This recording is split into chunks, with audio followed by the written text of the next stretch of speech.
Assalamu alaikum dear students. I hope all of you will be fine. Today we are going to start lecture number 4 of ring theory.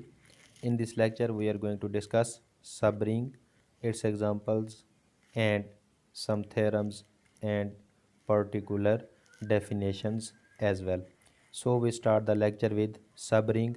अब subring क्या है dear students? जैसे आपके पास group था उसका क्या था, सब ग्रुप था, स्पेस थी उसकी क्या थी, सब स्पेस थी। तो same is the concept over here, if ring then there is subring. Now what is subring? A non empty set subset S of a ring R is a subring. A non empty subset S of a ring capital R is a subring कब होगा? Of R if and only if A minus B belong to S. A minus B belong to S, A dot B belong to S for all A B belonging to S. क्या कह रहे हैं कि आपके पास एक ring होगा, उस ring का आप एक सबसेट लेंगे नॉन एम्प्टी, और उस सबसेट के कोई से भी दो एलिमेंट्स के लिए अगर ये दो कंडीशंस के दो एलिमेंट लिए आपने, ए माइनस बी करें, सब्ट्रैक्शन करें पहले को दूसरे में से या दूसरे को पहले में से, तो उसका आंसर क्या आना चाहिए? बिलोंग करना चाहिए उसी सबसेट एस को। और ए डॉट बी अगर आप उनको प्रोडक्ट करें तो उसका आंसर भी क्या आना चाहिए? उसी एस में आना चाहिए। Then that non empty subset S of a ring is called subring of ring R. Example, the ring set of integers under positive and multiplication of integers is a subring of set of real numbers। का जो ring है उसका ये क्या है? सब ring है, यानी कि सेट ऑफ इंटीजर्स जो है वो सब रिंग है सेट ऑफ रियल नंबर्स के रिंग का। Next, there is a theorem, kernel of phi is a subring of the ring R. Kernel of phi definitely group theory में आपने बड़ी अच्छी तरह से देखा होगा।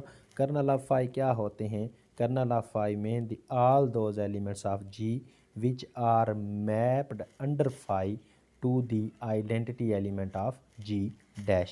सो कर्नल ऑफ फाई को अगर आपने मज़ीद डीपली देखना है तो आप ग्रुप थ्योरी में जाके कर्नल ऑफ फाई देख सकते हैं। Kernel of phi is a subring of the ring R। Kernel of phi is an ideal of ring R. Ideal आगे आएगा, two sided ideal, left ideal, right ideal वगैरह। So kernel of phi is an ideal of ring R. Kernel of phi is equal to the zero element पर मुश्तमिल है, singleton element zero, if and only if phi is 1 1 हो।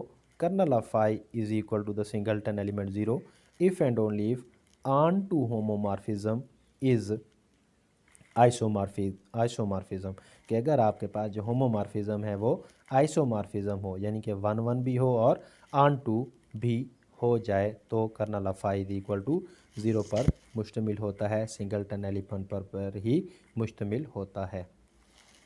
Next, there is centre of a ring, new concept है। जिस तरह आपके पास centre of a group था, इसी तरह हमारे पास क्या है? सेंटर ऑफ रिंग है। It is defined as, centre को जी से ज़ाहिर करते हैं, G of R, G of ring R is equal to x belonging to R, all those elements of ring which are x y is equal to y x for all y belonging to R. के center कैसे find out करेंगे?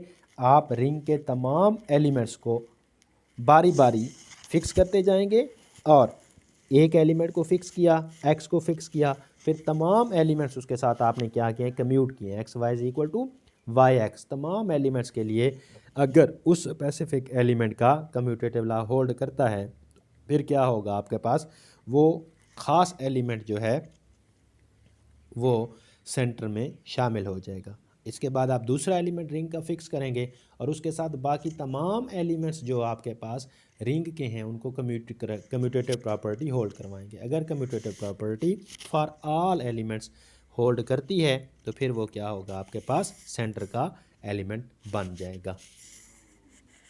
Next, there are ideals, two sided ideal, this will be discuss in next lecture. So आज का lecture इतने तक ही है। Video को like और सब्सक्राइब ज़रूर करना है। Thank you so much.